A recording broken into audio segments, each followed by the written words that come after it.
Good afternoon, everyone. Thank you for joining us for the JAX Chamber Working Together webinar series. Today, we are going to be talking about returning to the office during a pandemic. We have four great speakers here for you. They're going to go through presentations on different aspects, and then we're going to have some time for your questions at the end. If you would have any questions for our panelists, if you would please go to the Q&A section in the right panel of the webinar and submit a question, and we will get to as many as we can. We're trying to set aside 20 minutes or so for questions, so we'll get to as many as we can, and if we don't get to your question, we will be able to submit those to our experts here, and hopefully we can get an answer to you after that. Just very quickly, I'm going to go ahead and introduce our speakers. Real quick, we have David Reichert. He is president and CEO of Alluvian Staffing. He's going to talk to us about recovering from furloughs and layoffs and employer screenings. We're going to also talk with Julie Turpin and Dr. Louise Short from Brown & Brown. They are going to talk about a variety of HR issues, including how to handle when employees are afraid to come back to work, screening and testing and things like that in the office. And then our final speaker is Dr. Pamela Teresa. She is with Steelcase and Purdue Office Interiors, and we'll talk a little bit about how offices may be changing right now. So David Reichert is our first speaker, and I will kick it over to him. David, thanks a lot for being here. I appreciate it. And just for a little bit of background on David, he's the president and CEO of Alluvian Staffing. He's been there since the company was founded in 2000. Alluvian, under his leadership, Alluvian has been frequently recognized as one of the fastest growing companies in Northeast Florida and named to the Florida 100 list for fastest growing companies in the state. He's a passionate entrepreneur and innovator, and his knowledge and understanding of the labor market has been instrumental in the development of Alluvian. He's also one of the founding members of Northeast Florida's STEM 2 Hub and is a current corporate board member. David, I'll kick it over to you. Thanks. Great. Thank you, Matt. I appreciate it. And thanks for the opportunity to talk about some of the challenges that we've encountered in the pandemic. And I think they will apply to everyone on the call, whether it's from a workforce perspective or a corporate perspective. Yeah, I don't know if I won or lost by saying I get to talk a little bit about furloughs and layoffs, but it's real world, and I think it's something that we've all had to deal with in the last 5.5 months. And it's hopefully we'll take some best practices we can all take away, and also think about how do we carry some of these things forward to make it a more prosperous opportunity for our companies and also for us as workers. When you think about the challenges that we've all faced in the last 5.5 months, I don't think any of us really planned in our business continuity plans for the pandemic, or at least I can speak selfishly for Alluvian. Pandemic COVID-19 wasn't part of our disaster plan. However, it happened. And it's one of those things that you quickly have to figure out, how do you respond to it? We went from a state where the economy was growing, everyone was employed, lowest unemployment. We've heard all the job numbers. Compensation levels were growing. So we went from a place in the labor market where there was never more pressure from companies to find talented workers to almost overnight people laying off folks and individuals worried about their job. So it certainly came as a surprise, and I think we all had to figure out, how do you deal with it in a productive way, and how do you protect your team, your people, and how do you help people make the best decisions for their own personal and professional safety, and also from a career perspective.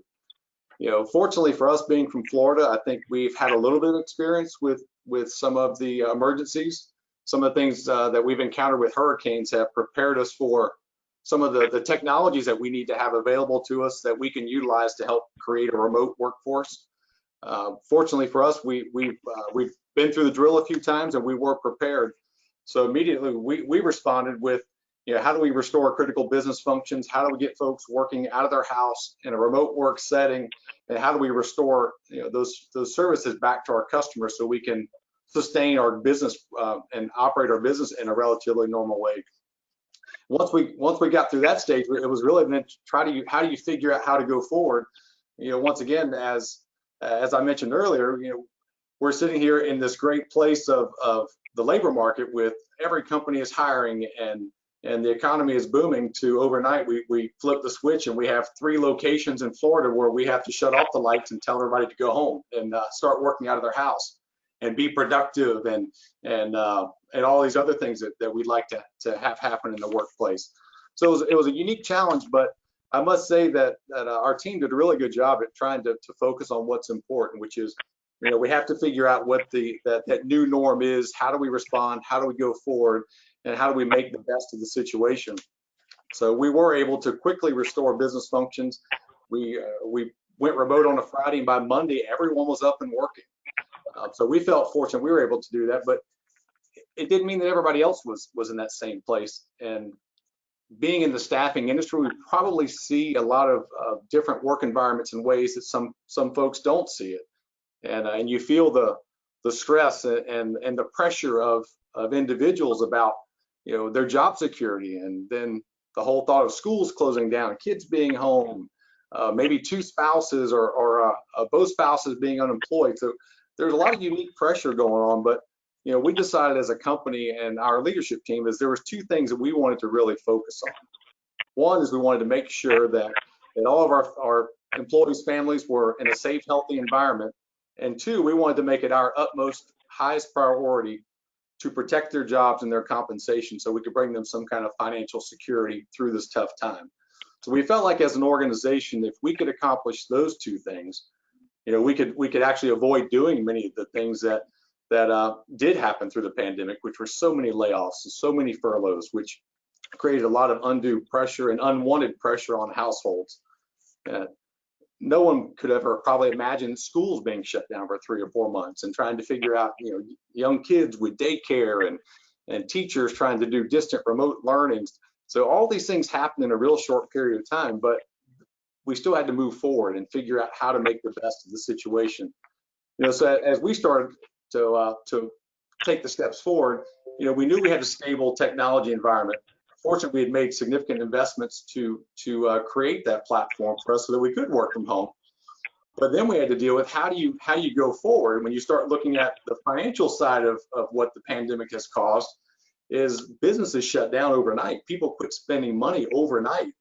And being in the staffing industry, if companies aren't hiring, that is not usually a good sign. It's not usually a good place to be. If companies aren't hiring, they certainly don't need recruiters. So for us, we figured it was time to also come back and figure out kind of who we are as an organization. I know prior to the call, we talked a little bit about culture and empathy and things that are really important in our society. But to us, we had worked so hard for so many years to build what we thought is an incredible team, and we built a great culture. And now we're faced with how do you respond to it? Well, the easiest thing may have been to say, well, we could cut half our workforce and we'll be more profitable overnight. We'll sustain the financial damage immediately. We actually took the opposite approach. We said, we put so much into building the culture, so much into our families and the people we work with that was the last resort for us. So quickly, it really just became the focus of how can we alter our business model to survive the pandemic and get to the place where it will turn. And we know that the economy will get better. We know that the jobs will come back. We know the customers will start to hire again. But everybody had to figure out how to do it, especially with this whole remote workplace. I mean, office buildings were shut down all across the country. And everybody you talked to there was someone very close in your circle that was either furloughed or being laid off. So it was very tough to stay up sometimes, to have good spirits about it. But the reality is you have to push through it. And so what we wanted our team to do was to come away with the confidence that the leadership had a plan, they were in good hands, and that we would get through this. And when we got to the other side as an organization, it would be different, but we would be better because of it. We would be a better company, and we would be a stronger company, and that they would come out of it safe and financially sound as well too. So those really were kind of our marching orders as we went forward as to what we wanted to do, and figured that we'd have to change as we go. One of the first things that we did after we stabilized and got our critical business functions up is we really looked at what are the 2 most important things for us as a company. And I think every company probably went through a similar exercise, which is in order to be more profitable, either you have to cut some of your spending or you have to sell more. So we quickly went into what can we do to reduce our spending? How can we cut costs to to increase our financial viability so that we don't have to get to the place of laying people off. But then also, how could we rally all of our troops internally to build a business model to allow us to scale and grow as a company, to at least generate as much income as we could in the short term until things started to open back up. We all heard the phase 1, the phase 2, the essential workers, all these things that we probably never thought about before became common conversations. Zoom calls and Teams calls and Google Meet calls. Now we do 2, 3, 4 of these a day, and it's commonplace. But 5.5 months ago, most of these things weren't even really being talked about. It was really more for time zone or geographical type benefits. So quickly as we started moving forward and realizing what the new world was going to be, we started to see some immediate benefits for us. Thinking back to, it was I believe March 15th when we went fully remote. Well, by the middle of April, we had already re-architected our sales strategy and basically redefined who we were as a company and the type of company we wanted to be and how we were going to try and grow during this pandemic. Once again, when you think back to some of the previous challenges we've been through, for instance, the Great Recession or times after 9/11, there are big financial challenges in the economy. But the reality is there's always still a place to be productive. So our goal was to figure out, where could we grow? Where could we make a difference? And where could we grow as a company to once again support and protect our work families?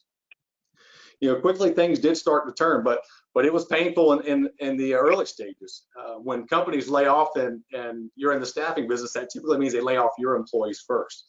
So we lost a significant chunk of our business, and the initial estimates we had, we would probably need to lay off about 70% of our own internal workforce as a result if we just responded in kind to the business loss or the revenue loss that we had. But fortunately for us, we chose not to do that. We chose not to do the right sizing or whatever term we want to use for that particular scenario, and we decided we were going to grow our way out of it. Even though you hear the 30 million number, 30 million jobs is kind of a number most people are comfortable with that were lost during this pandemic. So you think about the number of layoffs and furloughs that happened during that period of time. I mean, 30 million people were gainfully employed, and then less than 6 weeks later, they're unemployed or significantly underemployed, facing challenges for financial benefits, school, and such. So it was definitely a huge change and disruption to the system, but the reality is things did start to turn. And I think for us, we tried to look at other things that we could do to once again slow down the pain, and looking at things like PTO.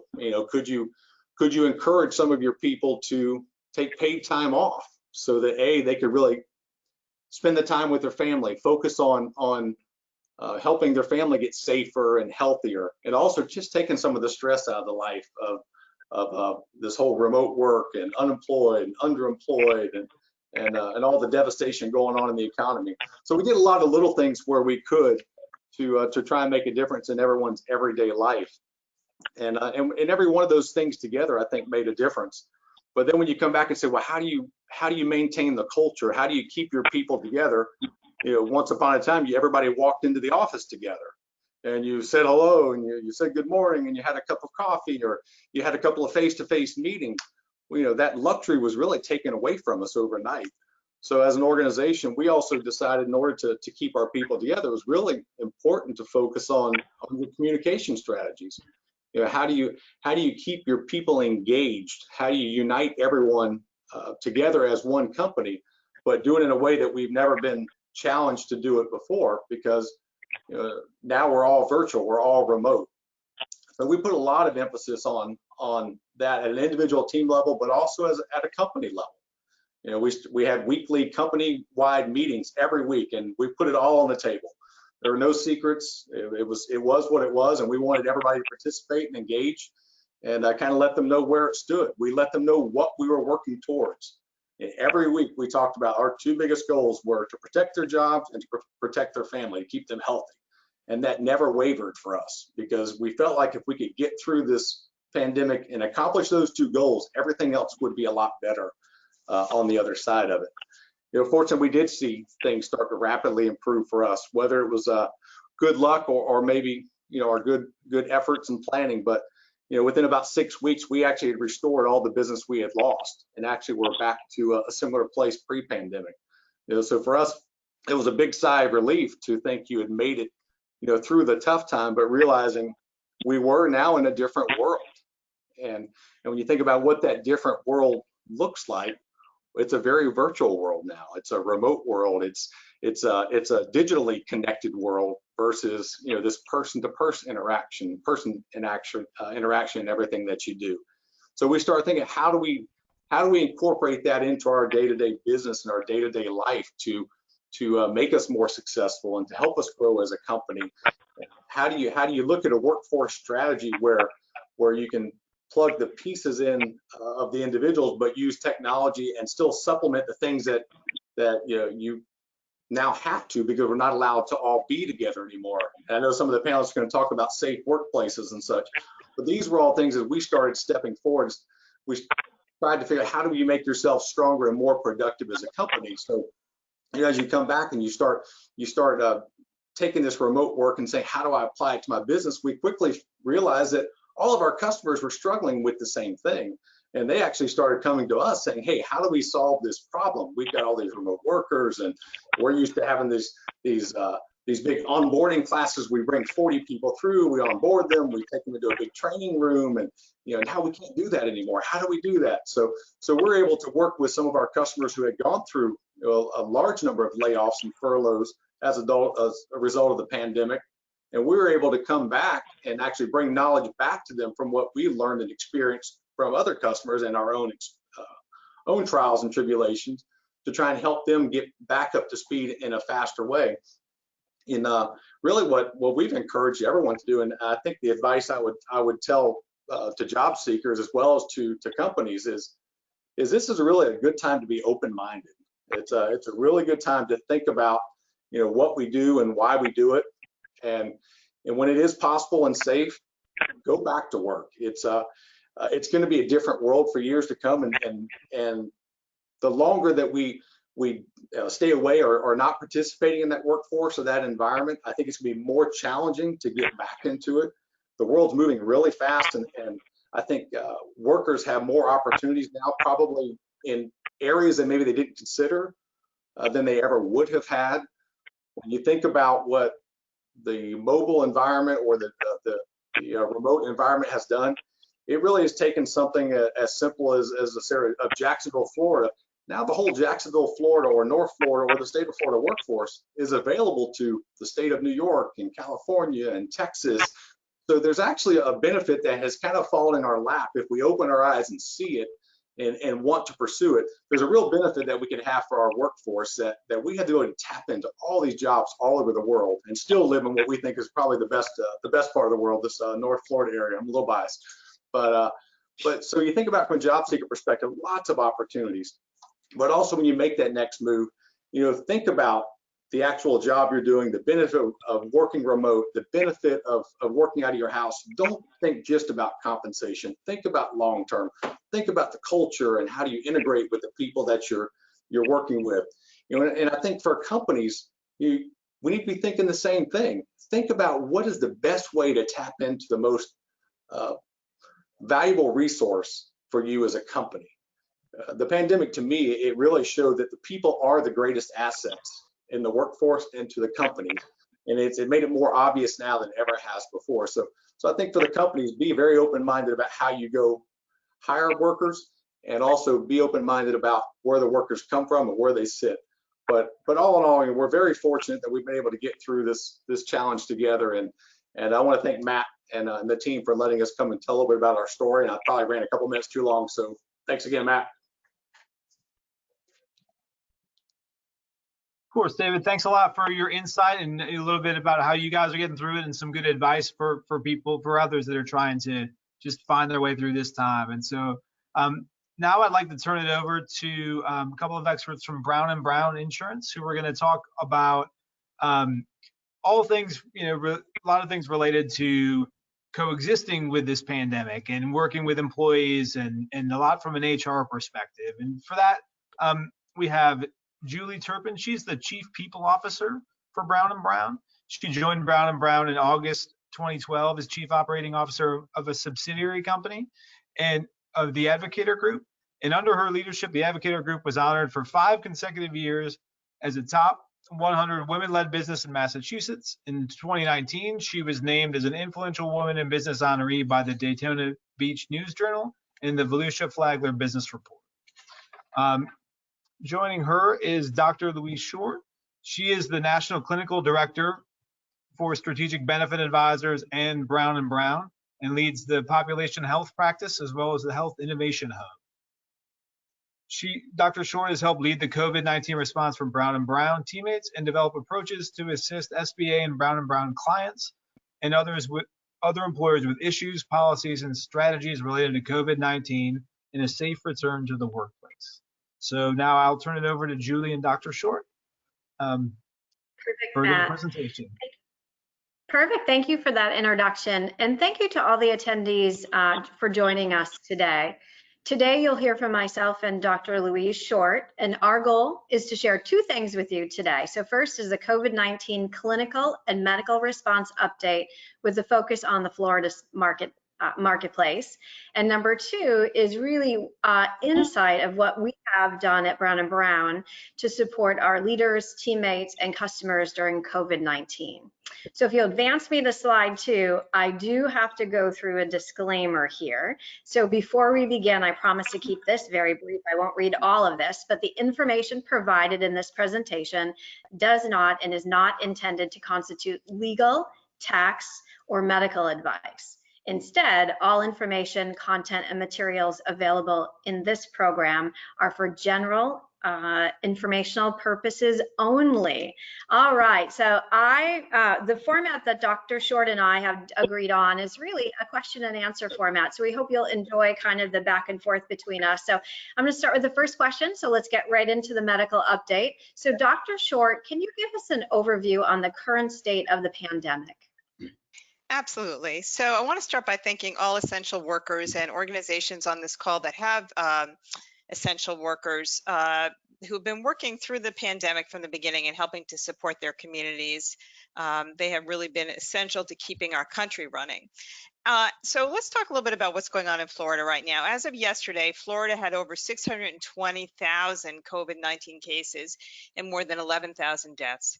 The cases are concentrated in Broward, Miami-Dade, and Palm Beach counties and other population centers, including Tampa, Orlando, Jacksonville, and to a lesser extent, Tallahassee. Florida's tested over 4.6 million people for COVID, and right now the positivity rate in the state is 12.3%. It varies around the state, but generally 12.3% of people in Florida tested are positive.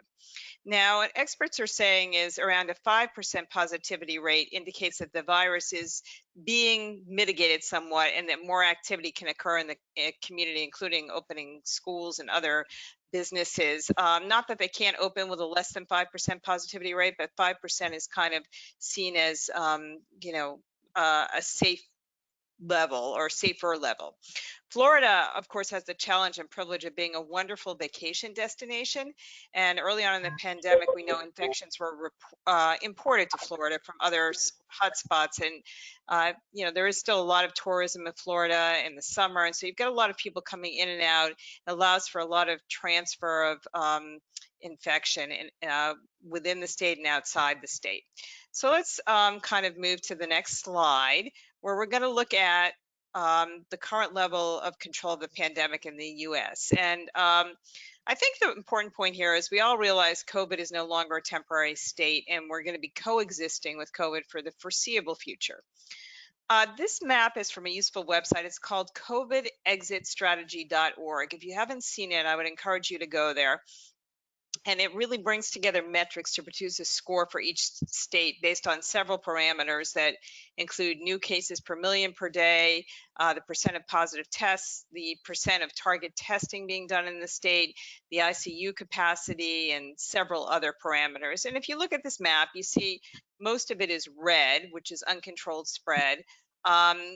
Trending poorly, which is kind of like the lighter red orange, is a good amount, and then we see yellow and green. And interesting, this map changes on a daily, if not weekly basis. There's a lot more yellow here, which indicates that there is some, control here.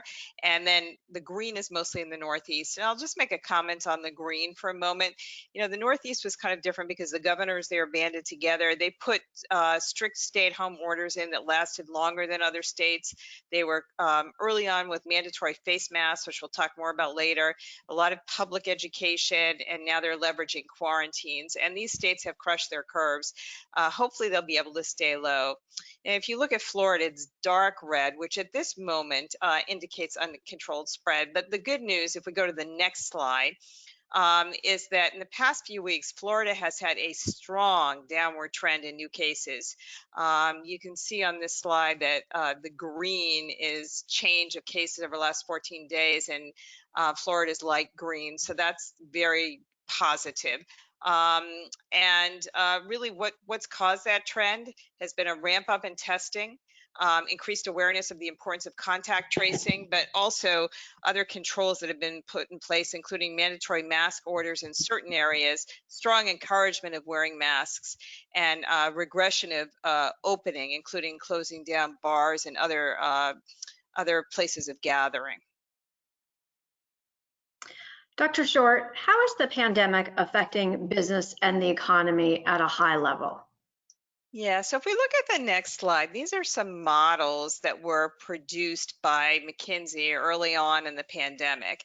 And if you look on the left, what it shows is the public health measures and whether they're kind of better or worse in terms of controlling spread, and the effects on the economy are on the bottom, better and worse. And if you look at right in the center, that was sort of the initial thought, was that we would have a dip in the economy, this would be over, and that we would come right back up with a rapid recovery. But now people are kind of thinking that D might be more like the trajectory. And this is global, so not just US, but thinking that, there's going to be sort of recurrence of the virus. I don't know if it's really recurrence or just one long trajectory with spikes, and that there'll be slower long-term growth, and it'll be insufficient to deliver a full recovery, at least in the near term. So that's kind of the thought on impact on business right now globally. Thank you for that. You've mentioned before that there's a behavioral health pandemic that's going to last longer than the actual COVID-19 pandemic. Can you explain why and what that actually means for employers? Yeah, absolutely. So I think we need some historical perspective on this. So prior to the pandemic, it was estimated that 50% of Americans would have a behavioral health diagnosis sometime in their lives. And when you think about that, that is a stronger prevalence of behavioral health issues than any other chronic disease. So when we're talking about behavioral health disorders, it includes things like anxiety, depression, suicidal ideation, chemical dependency, and other related types of issues like domestic abuse and violence. Now with COVID, the prevalence of behavioral health issues is higher. So, if we look at the next slide, we see what all the fears are that people have. And, there are all kinds of things going on. People are afraid of being infected. They're afraid of dying. They have a lot of anxiety and isolation. A lot of people have suffered major losses. They've lost loved ones or friends. They have fear of losing their jobs, the recession, the unknown. So there's just a lot going on here that's producing what I call a behavioral health pandemic. And I think that this behavioral health pandemic is going to last a lot longer than the COVID-19 pandemic. And so, what happens, in terms of employers is that this obviously impacts productivity. Prior to the pandemic, 62% of missed work days in the US were due to mental health conditions.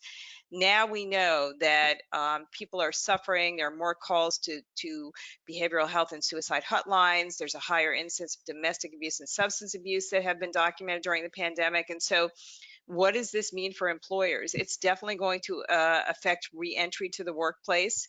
and we're likely to see a lot more absenteeism and presenteeism. People are going to be distracted. They're not going to be able to function well. A lot of people have kids at home, and their schools aren't in session, or they're remote. They're trying to juggle a bunch of balls, and that's really going to impact productivity. The other thing that we know from research with Gallup is that employees who thrive, meaning that they're doing well, are a lot more productive. They have less turnover and less medical costs. And so it's really incumbent upon employers at this point to address behavioral health. It's been a simmering pandemic, and now it's really in everybody's face. So I think a couple of things that are really important, and David talked about this, is to prepare the workforce. If you're going back into the workplace, or even if you're not, there's going to be a lot of uncertainty. And the more that you can prepare people for what to expect in the future, what the temporary new normal is, whether it's remote, hybrid, back to the workplace, any controls or things that you're doing in the workplace to make it safer, is going to make that transition temporarily, easier for people. I think, when David was talking about communication, that is so important. Make sure your policies and procedures are clear, how you'll handle workers at high risk of contracting COVID, for example, if you are going back into the workplace, assuring people of all the things that you're doing for them, but also putting a behavioral health strategy in place, whether that's leveraging your EAP or the digital solutions that are in the marketplace today, or other kinds of interventions. It's going to be really, really important to support the workforce. So Julie, let's dig a little bit deeper into remote work and supporting employees with a real life example. Brown & Brown has put a number of programs and interventions in place. And so could you give us an overview of what we've done to support our own teammates? Yeah, I'd love to. And I've got a couple things here that I'd love to share. So if we advance to the next slide, our first program was a return to the workplace task force. And so we initiated that in early April, and it was created and dedicated to navigating the fluid nature of the pandemic itself. Our approach was really to condense the mountains of information that we were receiving and transform it into a simple and easy to understand guidance. The end product for us was a return to the workplace strategy, as demonstrated in part of this slide. You can really see the elements of that strategy. And as part of the strategy, we also developed not only the guide, but our guide includes a simple 3-step-wise approach to reopening offices. And it relies on a couple of things. And I think this is really important because this was the pinnacle, if you will, or the foundational elements of our plan, which is personal responsibility, number 1, strict adherence to state and federal and local laws, number 2, and 3, keeping safety a constant priority in our offices. So for our leaders, we answered many what if questions early on in the pandemic so that they could really adapt and make changes, right, to begin to plan for their new path forward. The next slide demonstrates some things that we developed organically in the organization, which we're really proud and excited of. We set up a program called Operation Remote Work, and this initiative focuses really for us on boosting social connectedness, increasing awareness, support, and compassion across our network of offices, if we have about 323 of. And so we really focused on 4 fundamentals: mental health, or we call it brain health actually in our company, teammate resources, leader resources, and technology solutions. So one of the things that we developed, and I've got a couple of them here I'll go through quickly, was a small bite series. So that was a 30-minute session 2 times per week for our teammates, and it was comprised of things that they really were interested in learning: nutrition, stretching, yoga, how to maximize that remote work environment. We also created a Small Bites Junior in support of parents who had children at home. So this was geared towards our 4 to 8-year-olds, and we engaged in projects such as creating lava lamps and making ice cream in a bag, which I may or may not have done. But many of those sessions too, what was really fun was they were conducted by our own teammates and their spouses or significant others. So it's really a wonderful way for us to understand some of the talents of our teammates really outside of the work-life element that we just see them through the lens of work all the time. Additionally, lastly on this slide, we developed a Cup of Joel, which is an intimate once per week 1-hour session with our very own Dr. Joel Axler, facilitating an open forum of topics on the minds of our teammates, and most most recently, really, the social unrest. He's done some special sessions for our teammates on social unrest, which have been so helpful. So these programs have been wildly successful for us as an organization. Great, Julie. Thank you for that overview. From a B&B perspective, can you tell us how you're handling teammates who are afraid to come back to work, or maybe who can't wear a face mask for medical reasons, including anxiety? Yeah, so if you'll advance to the next slide, the first thing I just wanted to talk about a little bit is really our empathetic approach. And so from the very beginning, you know, we've applied this concept of empathy. We think it's so important, and we'll continue to apply that in our decision making. And really, as we think about making decisions, we'll make them through that lens. And the other thing early on that we did was we surveyed our teammates to really understand, to get a deeper and more holistic view of what they needed from us during the pandemic. So we had an insight to how they were feeling. And really this word cloud represented that. But the main word here was really empathy. And so I talked a little bit about that before we started the call. It's really amazing how the pandemic has created more empathy for all of us. And it's really about recognizing that we're all in this together. So we're thinking about things through that lens first. And so the next slide, I'll talk a little bit about how we're handling teammates and how they're feeling about things.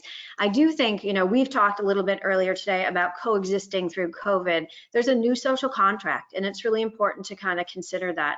Communications is absolutely critical in this moment to achieve a level of psychological safety. So like many employers, we've had to assume that we've all kind of hit the reset button on the social contract. And I think it's important to pay attention to that. We acted quickly, like most of you probably on the call, to get our teammates to working remote.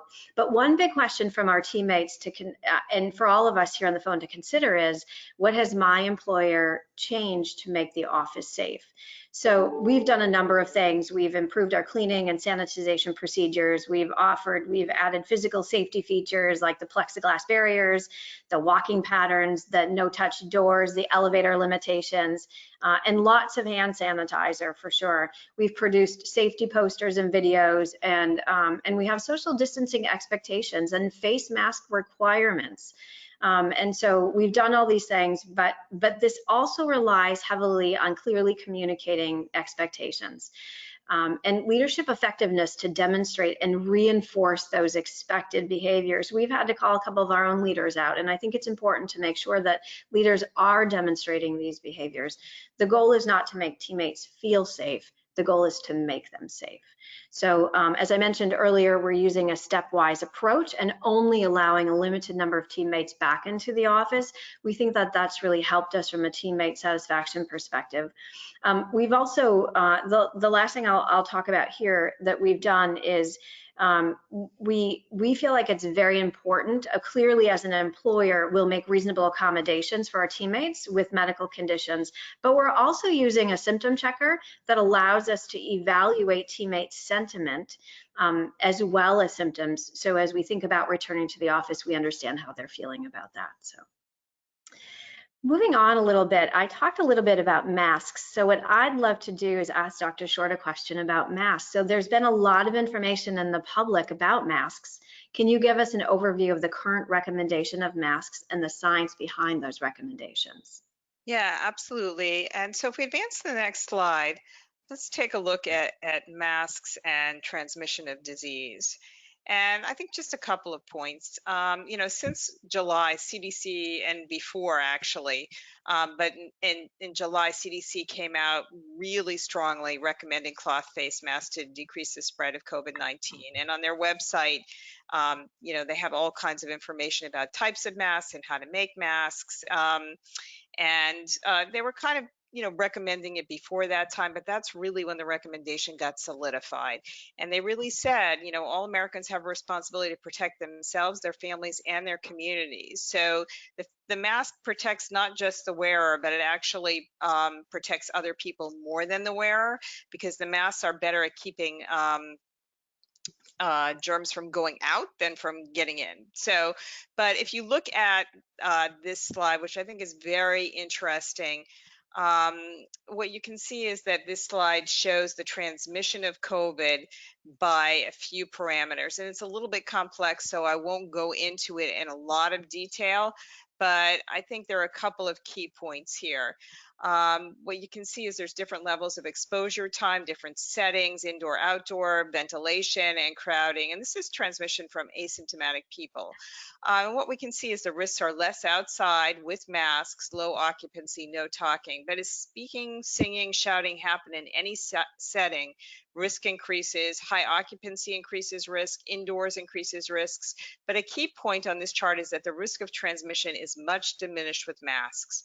Most of the green and much of the yellow, which is the low and moderate risk in any setting or occupancy level on this chart, is associated with wearing masks. Although there's still some red in here, with masks, there's still some high risk of transmission, particularly in high occupancy buildings with poorly ventilated settings. Now, this is a recent chart from the British Medical Journal, so it's up to date, and it really shows what an impact masks can have on decreasing the spread of COVID.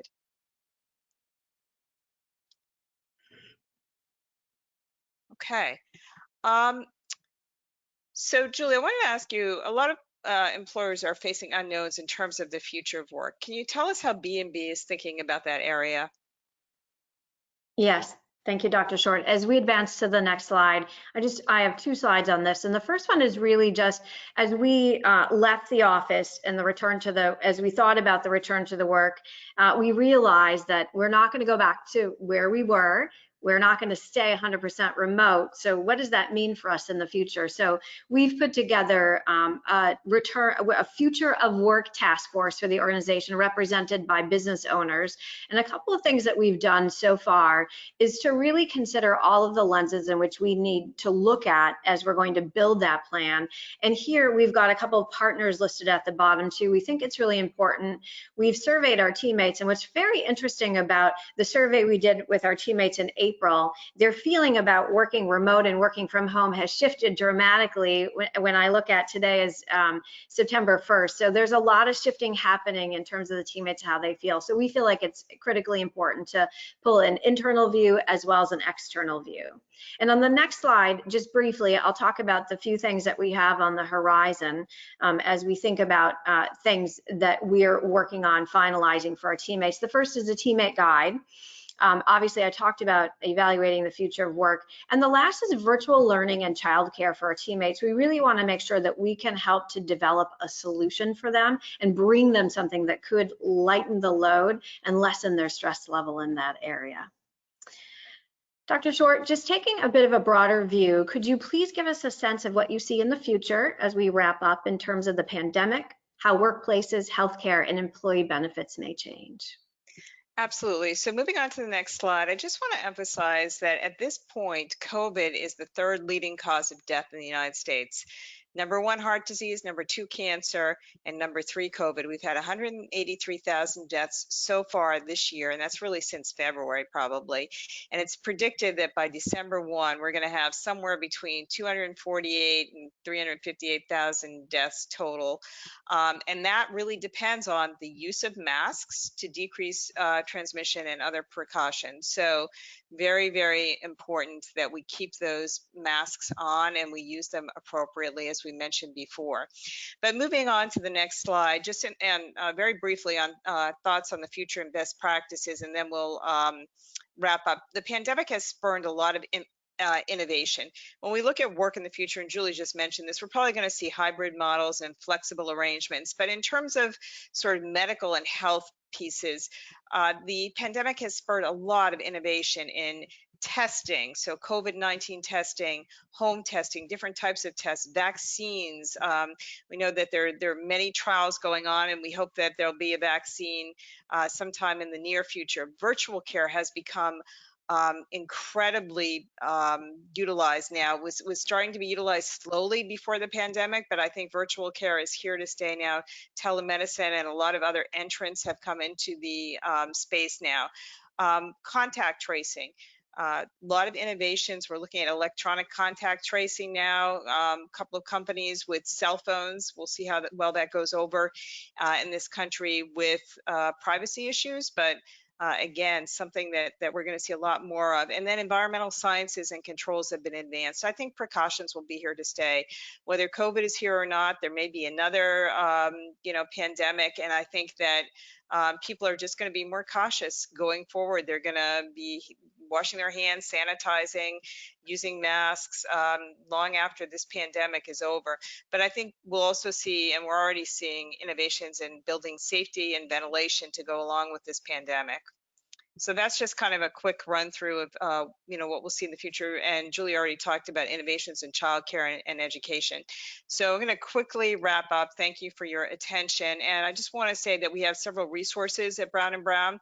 You can visit our COVID-19 resource portal, and the web link is on here. You'll find several helpful resources, including recordings of our coronavirus live stream series, which is weekly to every other week, and other helpful materials.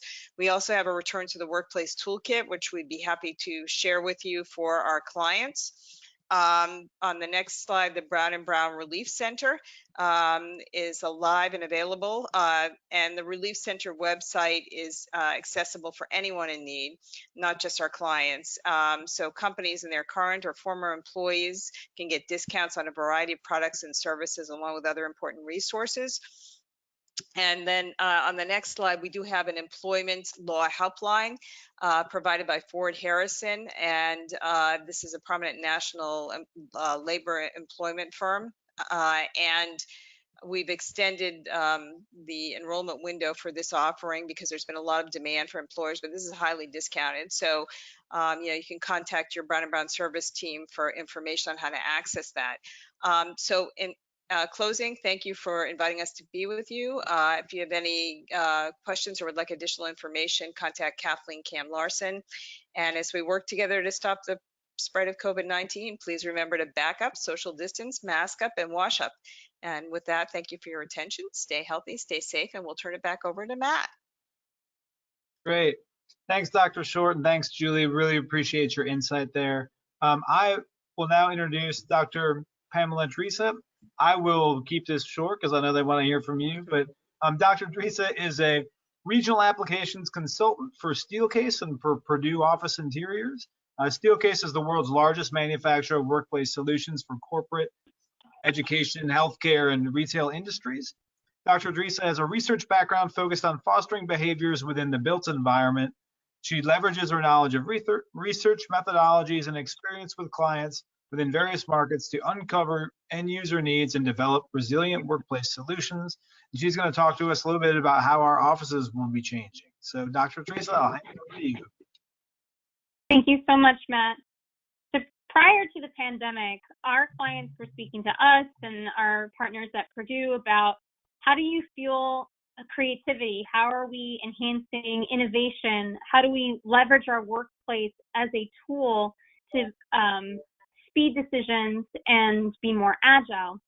If we get to the next slide, you'll see that what we've heard from a number of our roundtables reiterates some of the things that we've heard so far from our other panel experts, that we're all going to be in the business of well-being for some time now, post-COVID. That as Julie had mentioned, it's not just about making people feel safe, but making a safe place for folks to return to, and that is going beyond just the physical, but also looking at the cognitive and emotional needs of our employees as well. As we get to the next slide, you'll see that Steelcase looks at 3 different buckets of time: now, near, and far. And for many people, I'm sure the use of the word unprecedented is exhausting. But right now, many of us are working with what we know, and it's leading to some retrofitting of our workplaces.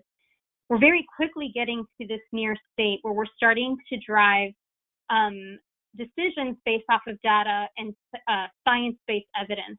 And so that is helping us to lead to some reconfigurations that are informed. As many of you may know, Steelcase has a partnership with a team of epidemiologists out of MIT now, and so that is helping to be able to drive those decisions about how to reconfigure workplaces from a science-based effort.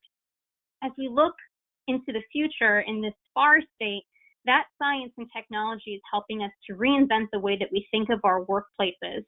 And I've heard some things that people are using already with regards to reducing touch points, touchless entries, designating places where people are able to either use stairs to go up or go down, and control the means of traffic through a space, may all be things that are permanent in this far state as we look at the reinvention of workplaces. In our next slide, I wanted to give you guys a link to a resource for many of the clients that we've been talking to. The reentry into the now state or into those retrofitted workplaces is driven primarily by protocols. And so having a guide that helps to make very clear the expectations of the workplace and the work users and visitors to the space has been really helpful. What I am providing here is the actual example from our own manufacturing site that helps to give some very clear communications around sanitation and disinfection of spaces, the use of personal protective equipment.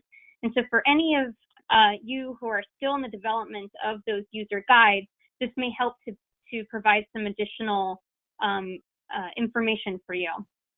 In the next slide, we wanted to point out that for much the dismay of many folks in our facilities, there are not a lot of mandates from the CDC, from WHO, or from OSHA with regards to how to treat the furniture and spaces. And so I wanted to make sure that people were aware of the BIFMA ergonomic guidelines that helps to give some anthropometric information around what are the heights of the occupants that we need to be considering with regards to making decisions about our furnishings, our screens, our panel height. So this may be a useful tool for individuals within those facilities or decision-making leadership roles to be able to make some considerations for their workplace. In the next slide, there's just 3 additional buckets that you can use to be able to make some decisions about how to treat those retrofits. Of course, everyone is very familiar with the idea of reducing density. I've heard some folks say, what happens to nomadic camps? There's spaces where there were shared desking. Is that, a thing of the past? And certainly having folks reuse spaces right now is probably discouraged. But having the ability to designate spaces where people can check in for an entire day, having protocols for how people are cleaning in and cleaning out of those spaces, and then making decisions about making cleanings very visible and the use of those protocols very visible will help to reinforce and build the confidence back into working back in the office. So density being number one of those, keeping that 6-foot distance. How do we use geometry to our advantage? Are we reorienting furniture so that folks are not facing each other? Are we separating spaces so that people can maintain that distancing? And then, of course, how are we using division to be able to keep occupants separated from one another by an actual physical barrier? Some of the things that we've also seen is the use of mobile screens. There's varying tolerances to risk as we have spoken to end users of spaces. So giving people the ability and the choice to be able to dial up or dial down their exposure through the use of mobile pieces gives, again, users choice in the way that they can occupy a space. In our, I'll punctuate this slide with just a little bit of some information about culture. One of the things that we've heard on many of the roundtable discussions that we've had with clients is this fear of the atrophy of their culture now that their workforce is working primarily remotely. And it's a real thing if you think about prior to the pandemic, we were using our spaces as a tool to attract talent and engage people in the sense of community in our companies. Your offices are the most visible artifact of your culture. And so you have to be really intentional on how we are either connecting people back to that company culture virtually or reintroducing ways for people to do that in safe ways. So I'll stop there and open up for some questions for the whole group. Great. Thanks so much, Dr. Teresa. We appreciate it. And thanks to all of our panelists for providing such great information to our members today. We've got a couple minutes left, so I'm going to try and get 3 questions in if I can. The first one is probably for Dr. Teresa, but anyone can chime in. What kinds of workplaces have you seen to be the most resilient as our country's kind of gone through COVID? Yeah, we actually have an amazing example of a agile space. It was not designed to react to a pandemic. It was designed to react to agile work. It was an IT space. And so the inherent characteristics of this space was to have mobile power, to have mobile pieces that the users could move into their team pods. And so there was very much a sense of mobility and flexibility in the initial design of the space. As a result of COVID, you see that people are having to make some very quick pivoting to their workplaces.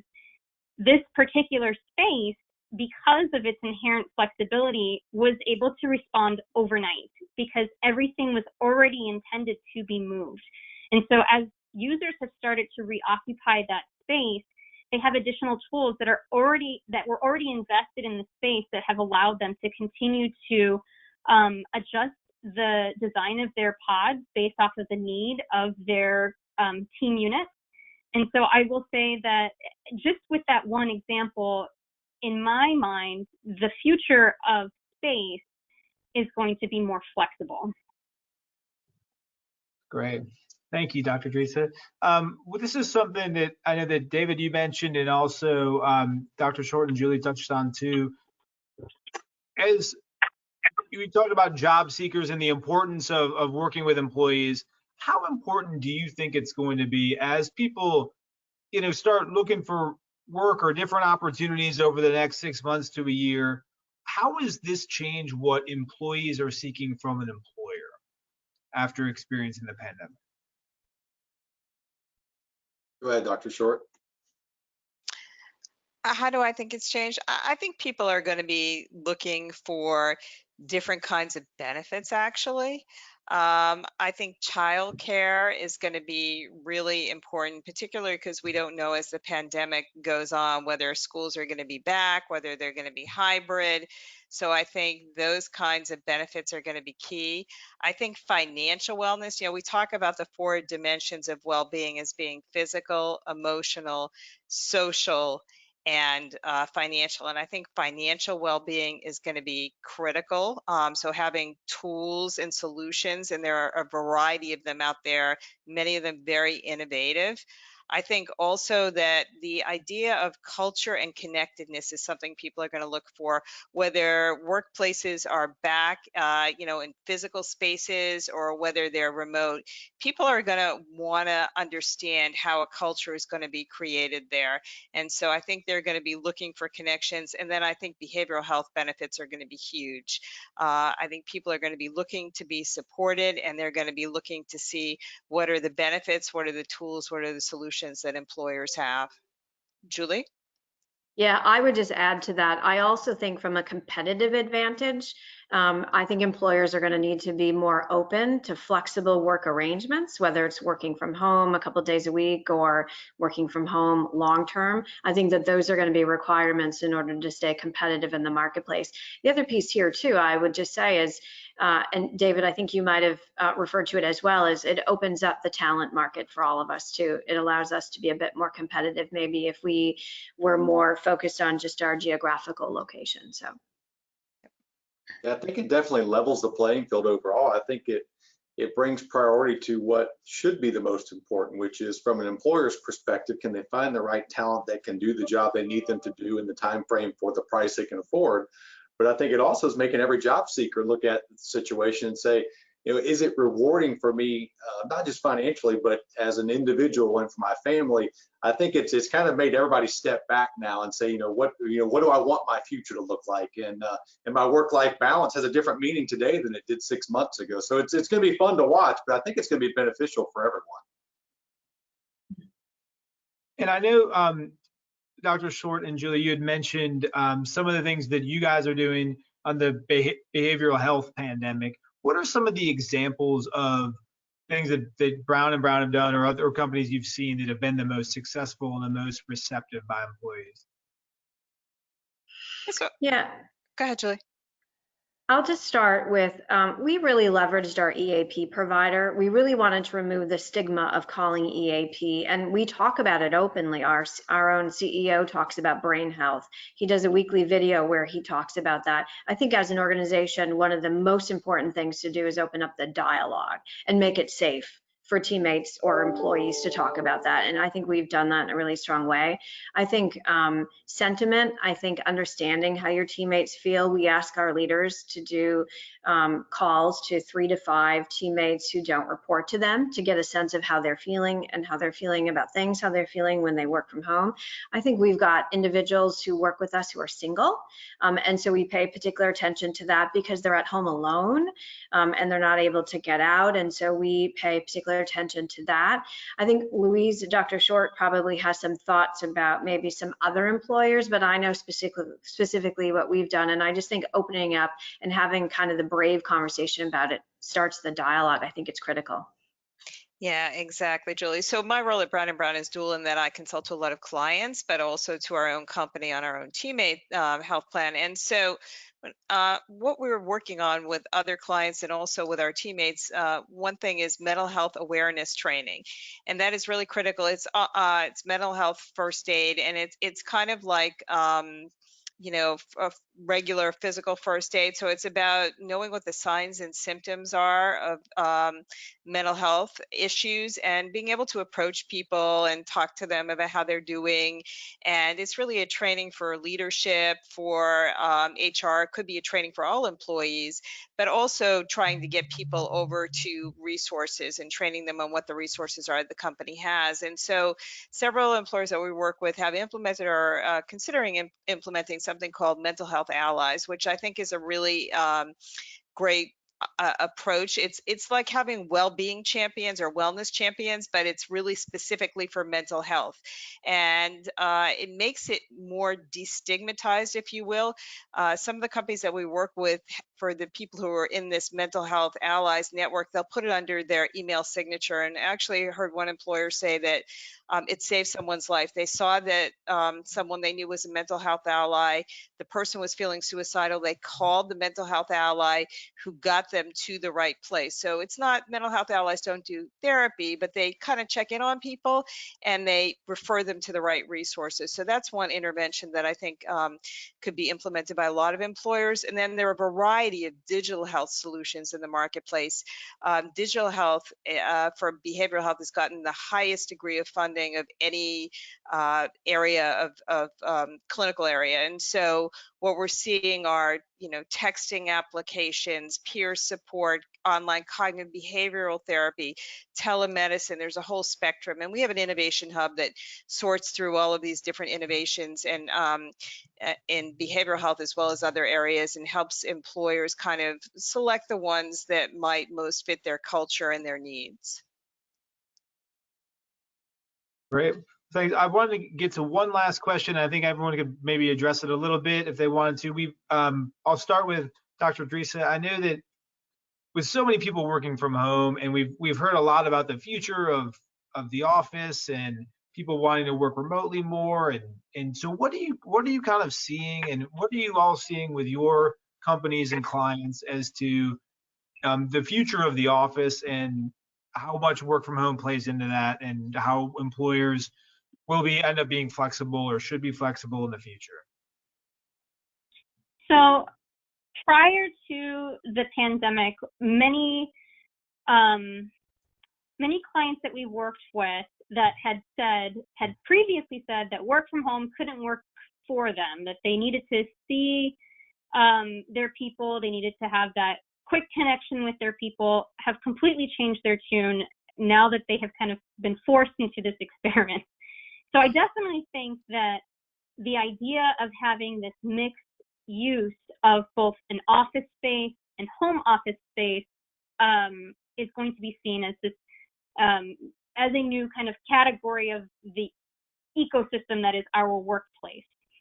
What I don't see is it being the sole place that people work for many of the reasons that we have already heard with regards to mental health and the feeling of isolation that some folks are experiencing only working out of their home office. We at Steelcase did an internal study with our Workspace Futures team, and this particular team is dedicated to looking at workplace trends 5, 10, 20 years out. So you can imagine that they've been very busy with this pandemic. And when they started to receive pictures of the conditions that people were working from at home, this once thought of, an amazing experience of flexibility and pajama work in pictures looks like people working off the side of their bed, on rocking chairs, on makeshift desks that they can get their computer screens up higher. Clients had their end users calling them saying, can we please go into the office just to go get our task chair because my neck, my back, my wrist, everything is hurting. So there's a real health concern with having people just go home and create their own workplace. So while to your initial question, we definitely see there being this extension to the ecosystem and more of an acceptance of remote work. But we do see also that there is a real need for that physical connection of people to stay engaged with the company, to have your workplace used as a tool to attract talent, to have people be able to feel the energy of being around people, and that feeding innovative thinking because you get those impromptu opportunities to share ideas that you don't necessarily get unless you're actively setting a schedule to speak with people online. So I see there'll be a mix, but I don't think that 100% work from home will be the solution. I think I would add to that, yes, and I just think that there's going to be a hybrid model. All the research we've done internally and externally suggests, and this is early research, suggests that it's going to be a hybrid.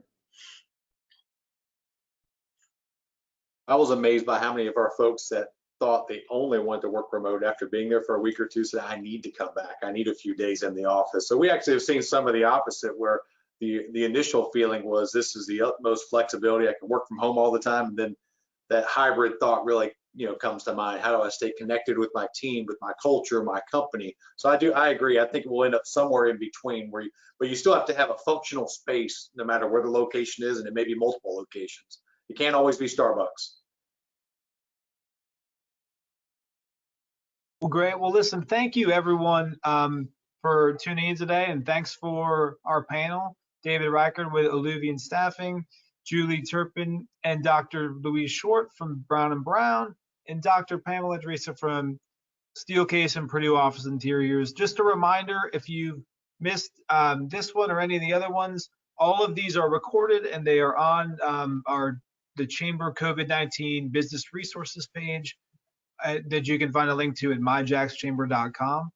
Thank you again, and we will have a next installment at 2 o'clock on Tuesday of next week. Again, thanks to our panelists, and we really appreciate your time.